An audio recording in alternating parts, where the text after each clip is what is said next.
Assalamualaikum warahmatullahi wabarakatuh. Revolusi bumi.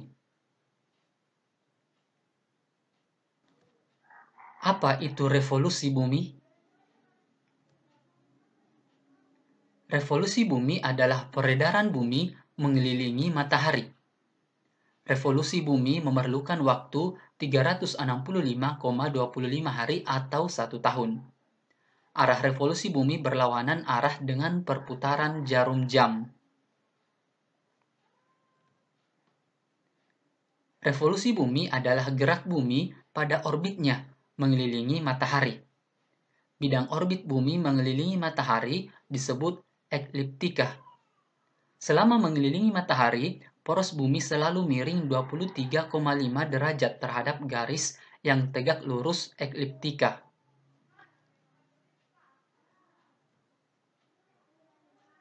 Orbit planet-planet lain tidak sebidang dengan ekliptika. Sudut antara bidang orbit planet lain dengan ekliptika disebut inklinasi.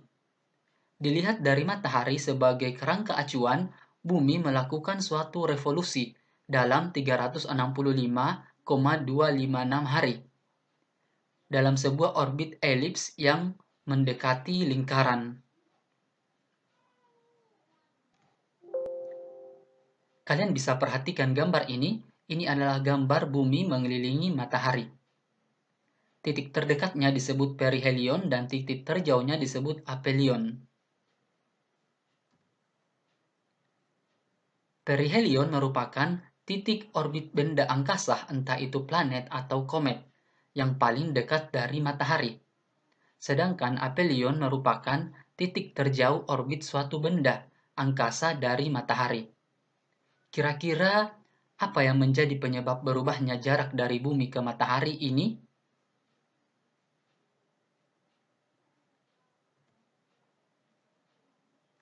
Jawabannya adalah karena orbit planet berbentuk elips. Berbeda jika planet memiliki orbit lingkaran, tentu memiliki jarak yang konstan.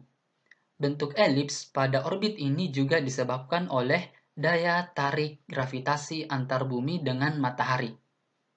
Bentuk elips inilah yang menyebabkan jarak bumi ke matahari berubah-ubah. Secara umum, jarak planet bumi saat perihelion mencapai 147,1 juta kilometer dan saat aphelion mencapai 152,1 juta kilometer dari matahari.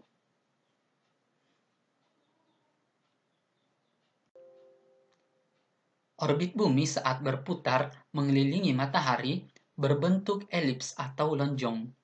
Contohnya, arah datang sinar matahari di bulan Maret, Juni, September, dan Desember selalu berubah. Bagaimana bisa? Pada tanggal 21 Maret, matahari berada di garis lintang 0 derajat khatulistiwa. Pada tanggal 21 Juni, matahari berada di garis balik utara. Pada tanggal 23 September, matahari kembali lagi ke khatulistiwa. Pada tanggal 22 Desember, matahari berada di garis balik selatan. Jika diperhatikan, seolah-olah matahari yang bergerak, padahal objek yang bergerak adalah bumi. Sebagai makhluk yang tinggal di bumi, kita tidak bisa merasakan pergerakan bumi secara signifikan, karena bumi selalu bergerak dengan kecepatan tetap. Gerak yang kita lihat dari perbedaan posisi matahari tadi merupakan contoh gerak semu tahunan matahari. Kalian bisa perhatikan di gambar ini adalah contoh gerak semu tahunan matahari. Ada di 22 Desember, 22 September, 22 Juni, dan 21 Maret.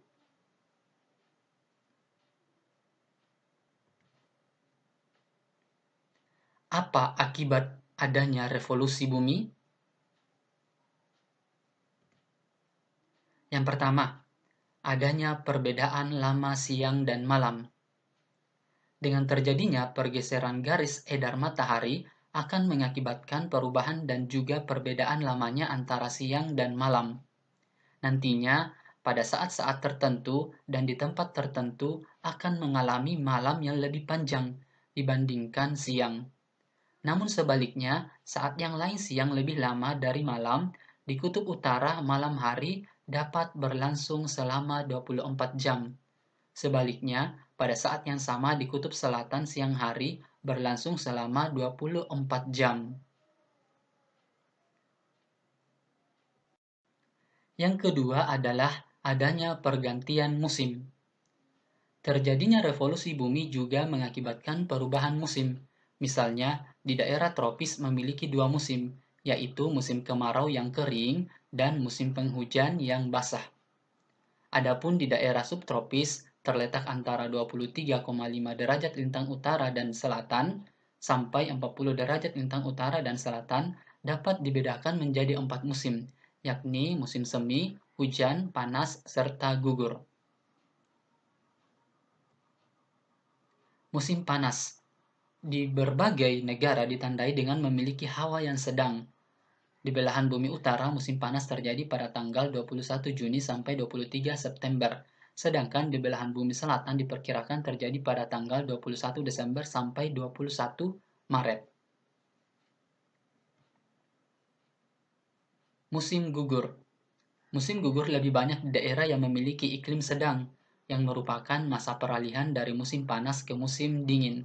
Misalnya, di belahan bumi bagian utara terjadi pada tanggal 23 September sampai 21 Desember, sedangkan di belahan bumi selatan terjadi pada tanggal 21 Maret sampai 21 Juni. Musim dingin. Musim dingin cenderung memiliki suhu yang rendah. Adapun musim dingin di bagian bumi belahan utara terjadi pada tanggal 21 Desember sampai 21 Maret. Sementara itu, di belahan bumi selatan terjadi pada tanggal 21 Juni sampai 3 September.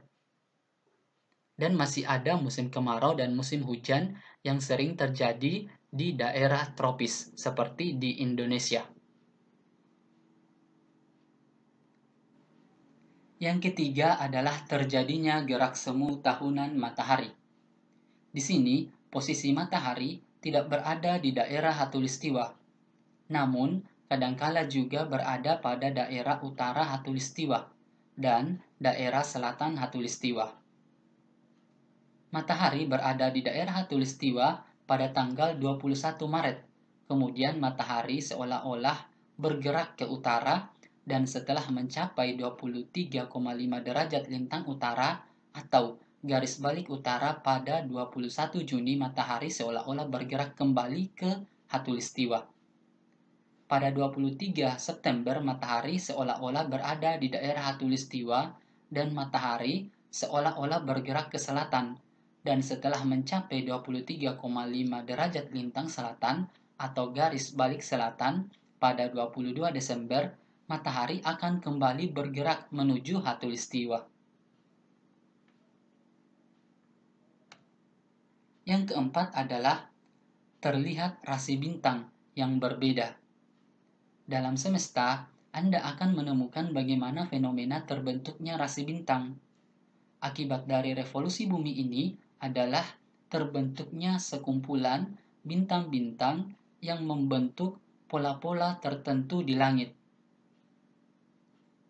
Bumi yang mengalami revolusi menyebabkan kita sebagai pengamat di bumi melihat bintang dari arah yang berbeda.